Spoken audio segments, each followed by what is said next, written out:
नमस्कार दोस्तों, स्वागत है आप सभी का कर्मवीर आईसीएस में, जहां पर मैं मधु पूरी इंडियन पॉलिटी को एमसीक्यू वाइज कवर करा रही हूं। आज का लेक्चर नंबर 43 है, जो कि बेस्ड है द पार्लियामेंट पे।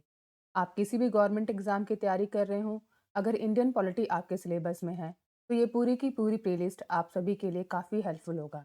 मेरी आप सभी से रिक्वेस्ट है कि इस पूरी की पूरी प्लेलिस्ट को कम से कम 3 से 4 बार जरूर देखें, जिससे कि जब आप एग्जामिनेशन हॉल में पॉलिटी के क्वेश्चंस को सॉल्व करें तो आपके लिए काफ़ी इजी हो और आप अच्छे से सारे पॉलिटी क्वेश्चंस को अटेम्प्ट कर पाएं।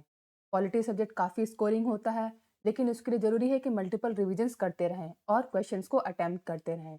तो इस रिवीजन की श्रृंखला में ये पूरी की पूरी प्लेलिस्ट आपके लिए काफ़ी हेल्पफुल होगा और इसे मल्टीपल टाइम्स देखकर आप अपने पॉलिटी क्वेश्चंस को 100% अटेम्प्ट कर पाएंगे। इसी उम्मीद के साथ चलते हैं अपने पहले क्वेश्चन की तरफ।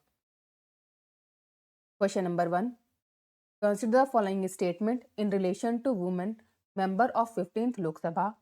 First, they are less than 10% of total members. Second, maximum of them belong to Indian National Congress. Third, 3 members are elected from Rajasthan. Fourth, maximum women members are elected from Uttar Pradesh. Which is true?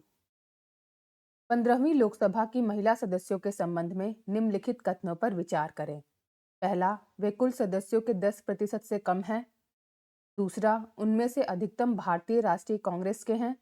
तीसरा, 3 सदस्य राजस्थान से चुने जाते हैं। चौथा, अधिकतम महिला सदस्य उत्तर प्रदेश से चुनी जाती हैं। तो इन चारों के चारों स्टेटमेंट में से कौन सा स्टेटमेंट सही है, ये आपको बताना है। देखिए, जो दूसरा स्टेटमेंट है कि maximum of them belong to the Indian National Congress, ये स्टेटमेंट बिल्कुल सही है। और जो चौथा स्टेटमेंट है कि maximum women members are elected from Uttar Pradesh, ये भी स्टेटमेंट सही है। तो दूसरा और चौथा स्टेटमेंट इसमें सही है, बाकी पहला और तीसरा स्टेटमेंट गलत है। तो इस तरीके से ऑप्शन सी देखिए आप लोग, ओनली सेकंड एंड फोर्थ। तो सी इज द राइट आंसर।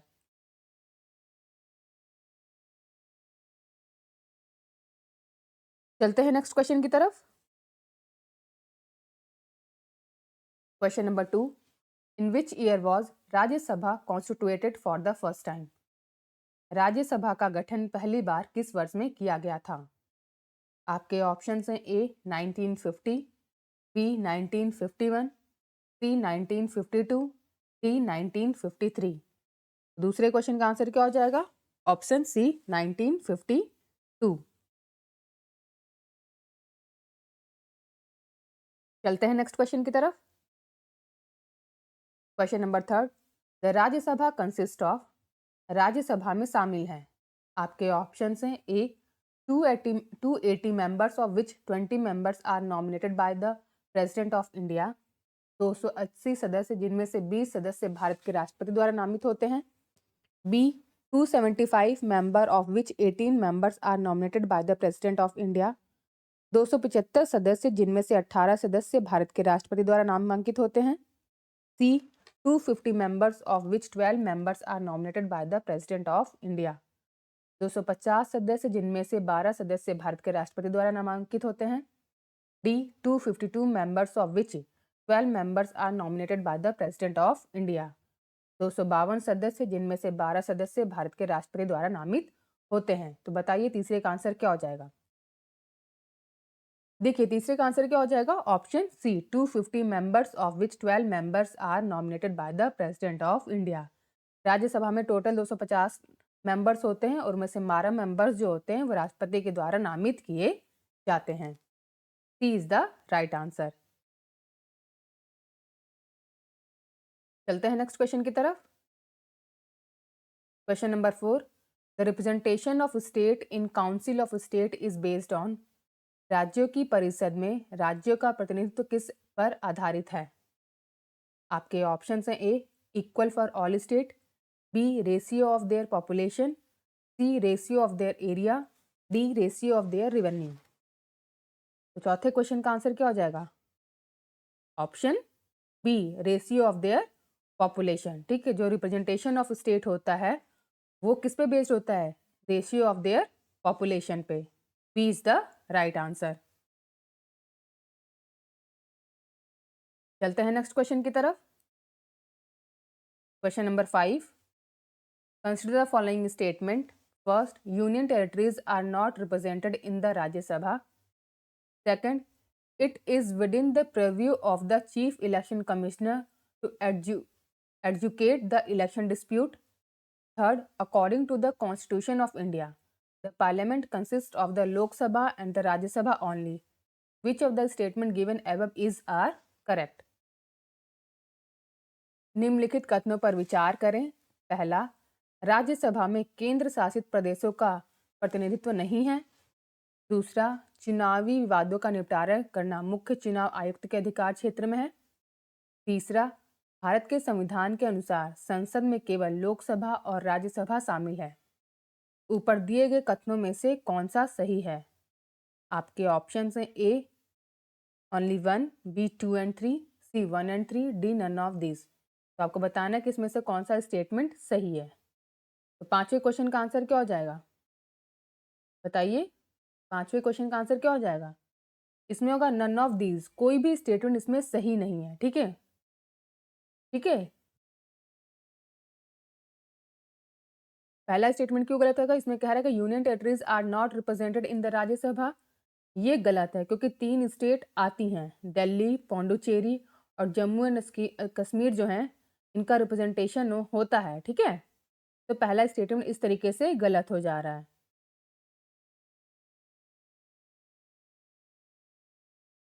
ठीक है,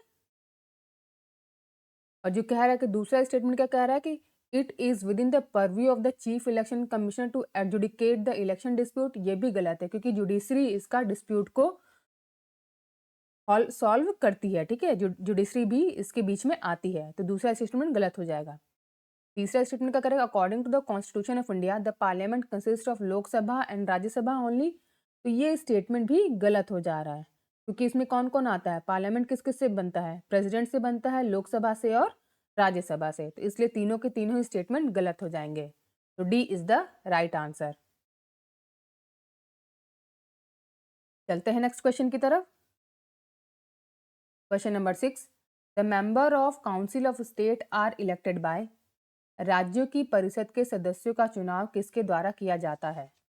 आपके ऑप्शंस हैं A member of legislative assembly of state, B member of legislative council of state, C member of both legislative assembly and council, D member of municipalities and gram panchayat. तो बताइए कि the member of council of state किसके द्वारा चुने जाते हैं। ठीक है, छठे क्वेश्चन का आंसर क्या हो जाएगा? इसका आंसर होगा option A member of legislative assembly of state. राज्यों के विधानसभा के सदस्यों के द्वारा ही जो काउंसिल ऑफ स्टेट है, उनके मेंबर्स का चुनाव किया जाता है। ठीक है, तो option A is the right answer. चलते हैं नेक्स्ट क्वेश्चन की तरफ। Question number 7, what is the tenure of a member of council of state. राज्य परिषद के सदस्य का कार्यकाल कितना होता है? आपके ऑप्शंस हैं A 3 year, B 5 year, C 6 year, D 2 year. सातवें क्वेश्चन का आंसर क्या हो जाएगा? Option C 6 years. चलते हैं नेक्स्ट क्वेश्चन की तरफ। Question number 8, member of Rajya Sabha is elected.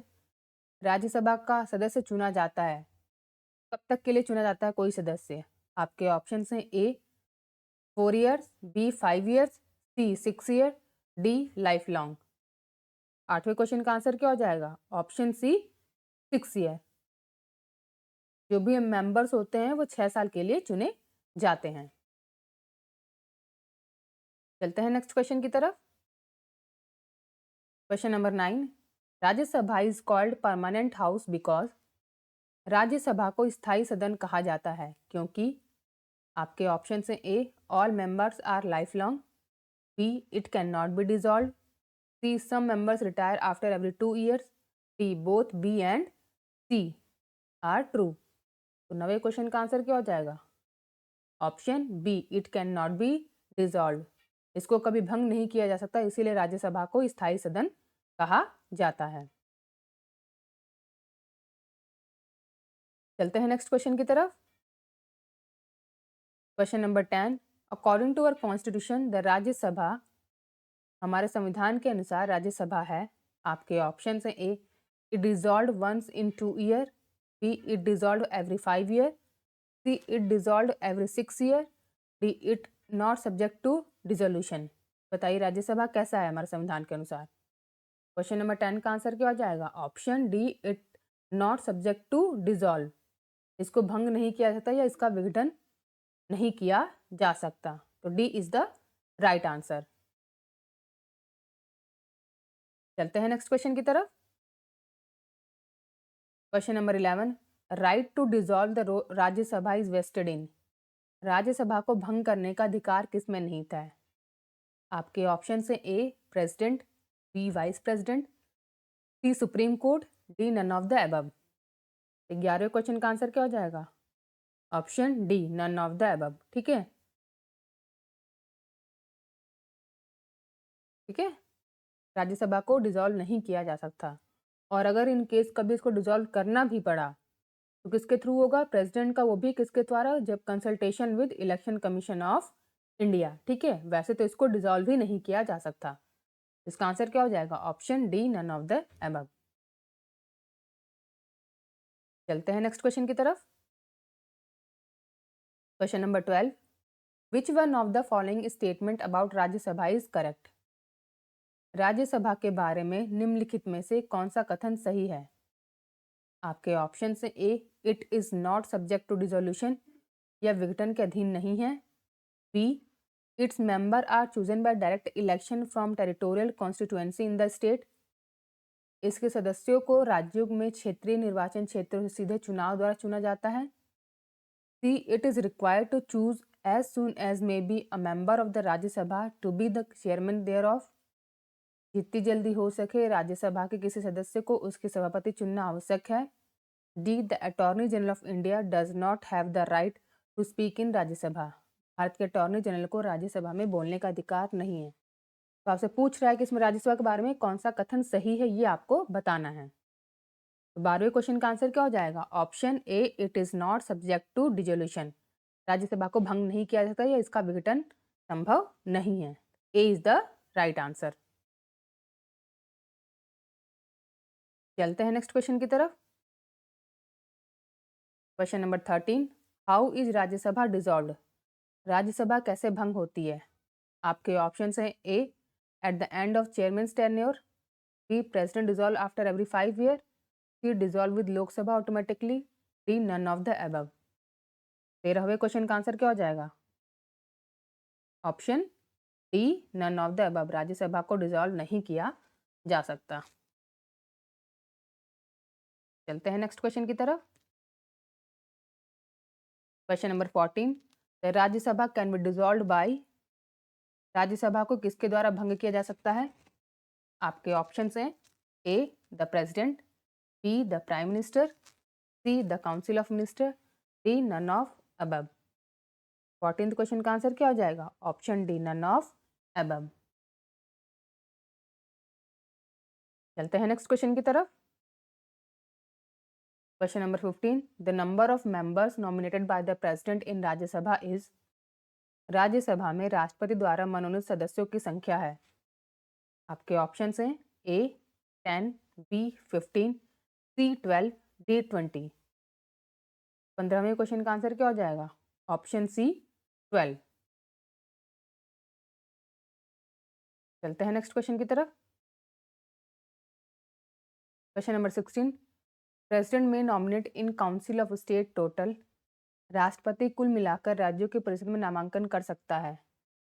आपके ऑप्शन हैं A 10 members, B 2 members, C 15 member, D 12 member. 16 question का आंसर क्या हो जाएगा? Option D 12 member. चलते हैं नेक्स्ट क्वेश्चन की तरफ। Question number 17, the first actress to be nominated to Rajya Sabha, Rajya Sabha के लिए नामांकित होने वाली पहली अभिनेत्री। आपके ऑप्शन हैं A Jayalalithaa, B Nargis Dutt, C Vyjayanthi Mala, D Devika Rani. 17वें क्वेश्चन का आंसर क्या हो जाएगा? Option B Nargis Dutt. चलते हैं नेक्स्ट क्वेश्चन की तरफ।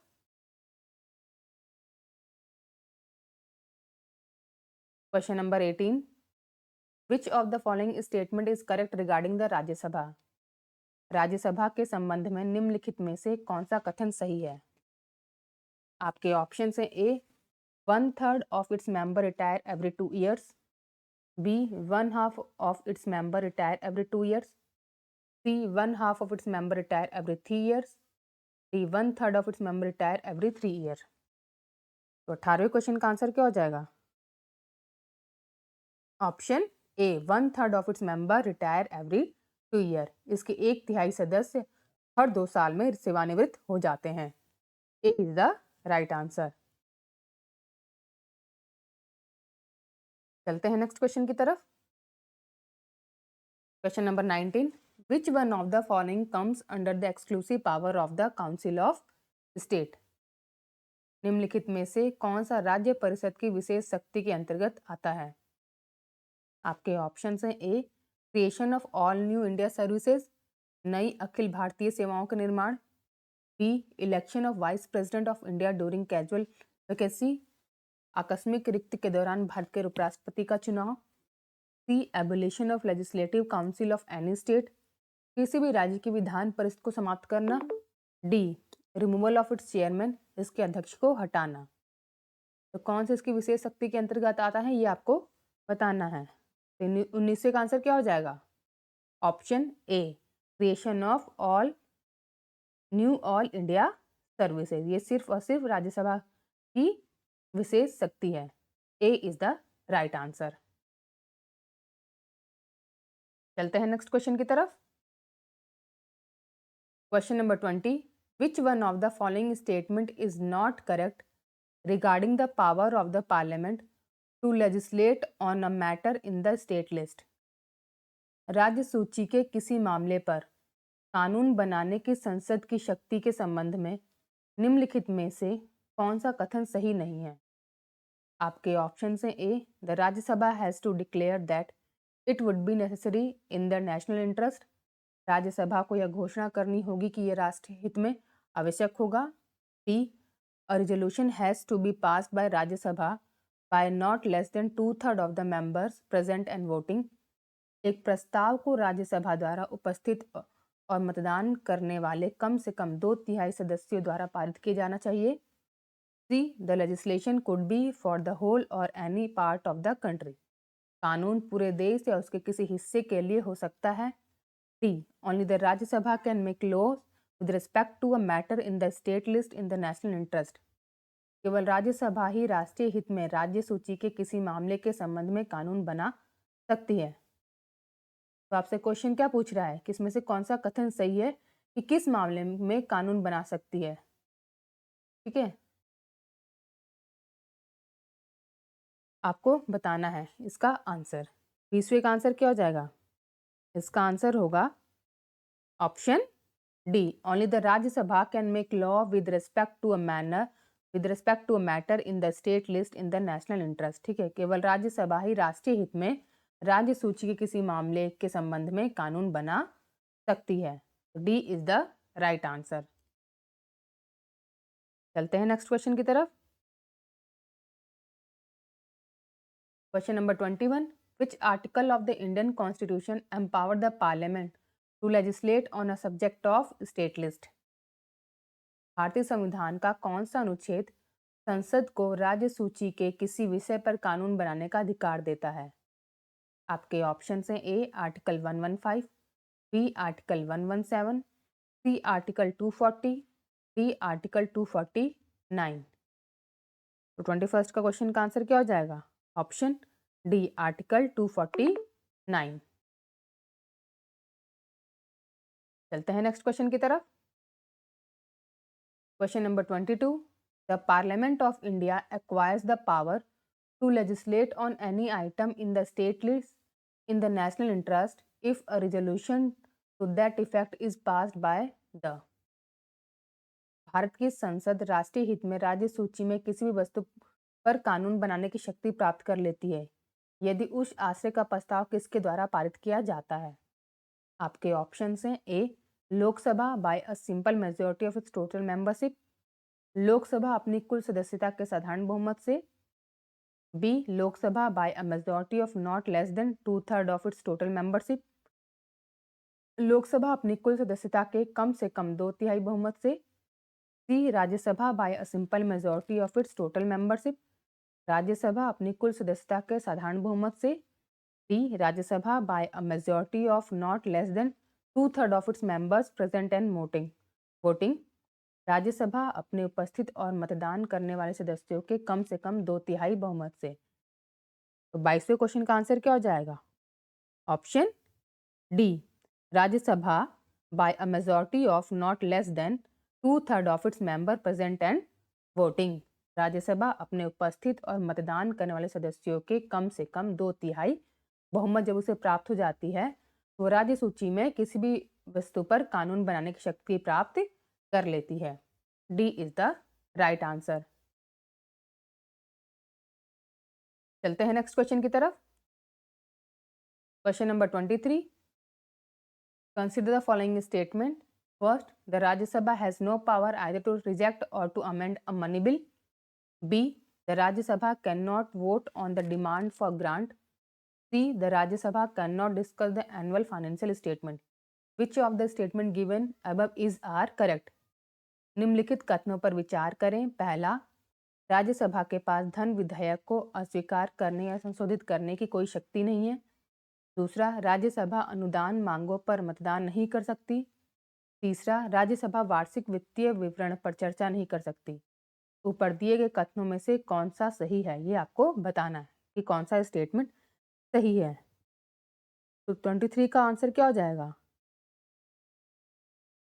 देखिए, जो पहला स्टेटमेंट है कि the Rajya Sabha has no power either to reject or to amend a money bill, ये बिल्कुल सही स्टेटमेंट है। और ये जो दूसरा स्टेटमेंट है कि the Rajya Sabha can not vote on the demand for grant, ये भी बिल्कुल सही स्टेटमेंट है।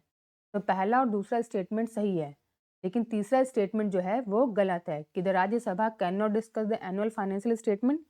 तो ये गलत है। Rajya Sabha can discuss the annual financial statement, ठीक है, बट उसको वोटिंग पावर नहीं होती है। तो तीसरा गलत हो जाएगा, पहला और दूसरा सही है। तो B is the right answer. चलते हैं नेक्स्ट क्वेश्चन की तरफ। Question number 24। Which of the following special power has been conferred on the Rajya Sabha by the constitution of India. Bharat के संविधान द्वारा राज्यसभा को निम्नलिखित में से कौन सी विशेष शक्तियां प्रदान की गई हैं? आपके ऑप्शन हैं। A, to change the existing territory of a state and to change the name of a state. किसी राज्य के मौजूदा क्षेत्र को बदलना और राज्य का नाम बदलना। B, to pass a resolution empowering the parliament to make law in the state list and to create one or more all India services. संसद को राज्य सूची में कानून बनाने और एक या अधिक अखिल भारतीय सेवाएं बनाने का अधिकार देने वाला एक प्रस्ताव पारित करना। सी, to amend the election procedure of the president and to determine the pension of the president after his her retirement। राष्ट्रपति की चुनाव प्रक्रिया में संशोधन करना और सेवानिवृत्ति के बाद राष्ट्रपति के पेंशन का निर्धारण करना। D, to determine the function of the election commission and to determine the number of election commissioner. चुनाव आयोग के कार्यों का निर्धारण करना और चुनाव आयोगों की संख्या निर्धारित करना। इसमें से कौन सा पावर जो है वो राज्यसभा को कॉन्स्टिट्यूशन ने दिया है, ये आपको बताना है। तो 24 का आंसर क्या हो जाएगा? Option B, to pass a resolution empowering the parliament to make law in the state list and to create one or more all India services. B is the right answer. चलते हैं next question की तरफ। Question number 25। Rajya Sabha has equal power with Lok Sabha in. Rajya Sabha को लोकसभा के समान शक्तियां प्राप्त हैं। आपके ऑप्शन हैं। A, the matter of creating all new India services, नई अखिल भारतीय सेवाएं बनाने का मामला। बी, अमेंडिंग द कॉन्स्टिट्यूशन, संविधान में संशोधन करना। C, the removal of the government, सरकार को हटाना। डी, मेकिंग कट मोशन, कटौती प्रस्ताव बनाना। 25वें क्वेश्चन का आंसर क्या हो जाएगा? इसमें दोनों की पावर इक्वल है, राज्यसभा और लोकसभा की। इसका आंसर क्या हो जाएगा? Option B, amending the constitution. संविधान में संशोधन करने की जो प्रक्रिया होती है इसमें राज्यसभा और लोकसभा को बराबर शक्तियां प्राप्त हैं। तो B is the right answer. इस प्रकार आज हमने सेट ऑफ 25 क्वेश्चंस को कंप्लीट कर लिया है। अगर आप सभी को ये सीरीज अच्छी लग रही है तो प्लीज़ लाइक कीजिए, कमेंट कीजिए और सब्सक्राइब कीजिए कर्मवीर आईसीएस को, और अपने फीडबैक भी जरूर शेयर कीजिए कमेंट सेक्शन में, जिससे कि हम और भी बेहतर और अच्छी क्वालिटी के लेक्चर्स आप सभी के लिए ला सकें। Thank you for watching.